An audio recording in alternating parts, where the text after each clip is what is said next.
Welcome to Dental Unscripted.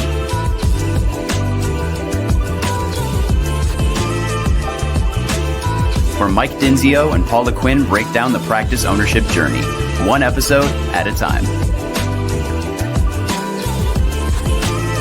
Starting up, buying, and running a successful dental practice.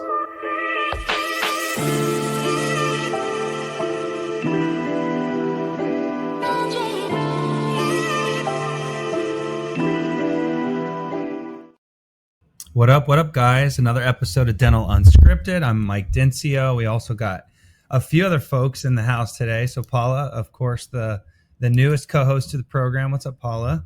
Hey, how's it going? Yeah, so here we go. So today is all about, so before we introduce Stephanie and what she does to the team, today is all about accounts receivables, front office, common pitfalls. We're going to get into all kinds of stuff, but little housekeeping, folks. If you're watching this on Startup Unscripted or Dental Acquisition Unscripted, please get over to Dental Unscripted. We've merged the two in, and it's one program. So just trying to get you guys to jump over so that we can not manage three programs but one. So please do that.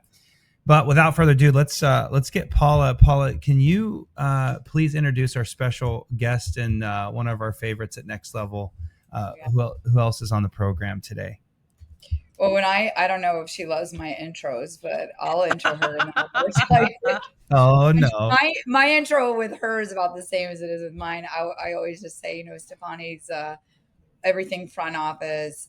She leads our credentialing team, our remote billing team. She's a front office coach with over 15 years experience, guru in all dental softwares pretty much. I mean, the cloud's up and coming. So, she's getting used to those and learning those day by day. But overall, pretty much anything we need an expert regarding the front office, it's who we call in. So it's funny, anything you want to add to your experience? I know it's much more than that, but No, I think you got it all in one quick swipe. Paula and I, when we started a company, we realized that we thought we knew front office, and we definitely did not know front office. So Stephanie's filled that huge hole within the organization. So anybody that needs front office help or anything, Stephanie's going to be the lady to handle that. But it's no secret that I owned a dental practice, and I'm a hygienist, so I don't know a lot about the front. Well, to this day, I play one on TV, and I was forced to do a lot up front, and a couple times, I went through a couple front offices because I bought in COVID. Tough time for a lot of people. Everyone can relate to that who owned during COVID. And I noticed I had a big glass window, and I could sit there and stare at my front office person when I had time in between patients or whatever. And I would see them with the EOBs and I'd pop open the schedule and I'm like, that's weird because we got a hole this afternoon. Tomorrow's pretty much empty. Like, isn't there more important things to be doing? And so I looked to, outsource that. And I had like a gal I knew and then another. And so I went through a couple of those, and then I switched to this company that Stephanie worked at, went through a few in there. And, Stephanie always jokes I was pretty mean to her at first, but I was pretty jaded by the activity that happened with my accounts receivable. It was already a train wreck when I purchased. Anyone who's purchased an acquisition will also understand that. And when she came along, after she put up with me for a while, we developed a great relationship, I think. And she really, it was spotless. Those AR buckets, which we'll talk about here in a minute, were spot on. And I never really actually gave that another thought after that, besides my front office collecting over the counter.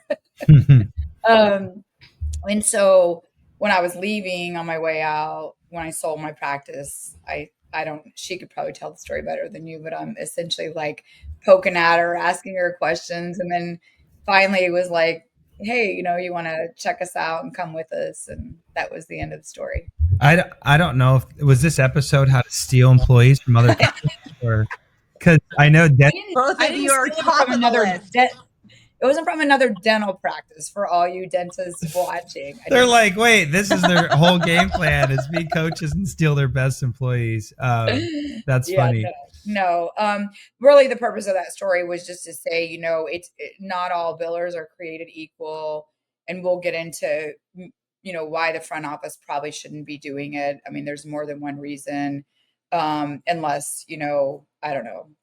There are some exceptions to everything. So Yeah, we'll, let's get yeah, into it. So, I think we're going to cover a lot of topics today. In my mind, like I'm thinking about a dentist that or a practice owner that maybe you're an associate. I've actually been talking to some associates lately that have been really disappointed because they get paid on collections. So any associate out there that is like, gosh, they don't collect anything up front. I don't get paid on that, right? So even associates, doesn't have to be practice owners, could potentially keep their ears open on this episode. But I'm just thinking, like, how would a practice owner really identify if their ARs are a problem, right? Because I feel like they kind of are in the back doing what they do. Maybe they're wondering why their ARs are so big, and write-offs happen. And yeah, I was going to say adjusted production would be just as bad, because if we'll get into treatment plans and all that, but either way, if you're an associate and the ARs are a mess, it doesn't matter how you get paid, it's going to suck. So how would a dentist really or practice anybody that's interested, how would you really even attack to identify, like, if your ARs are out of control? Yeah, I would start with identify. Like, how do you even know, Stefani? Like, if Well, I think the number one would be you feel it, right? You're stretching, you're almost not making payroll, right? You're foregoing on getting updated equipment because the money's just not there. So number one, it's just feeling it. But I think if you sit back before you start feeling the pain, just to get a pulse, right? Where am I at? Am I on the, that fine line between, I'm great until I'm not great? I think you have to see what's out there and who has the liability. Is it my patients? Is it is it the insurance company? Because if we're collecting at the time of service, we got our estimates pretty accurate. Really, the liability then should fall on the insurance company. And so we really tell our offices it's around that 30-day mark, right? Insurance companies have to adhere to certain standards of processing claims within 30 days. So anything after 30 days should start having some question marks, right? Why am I not getting paid? What's going on with this claim?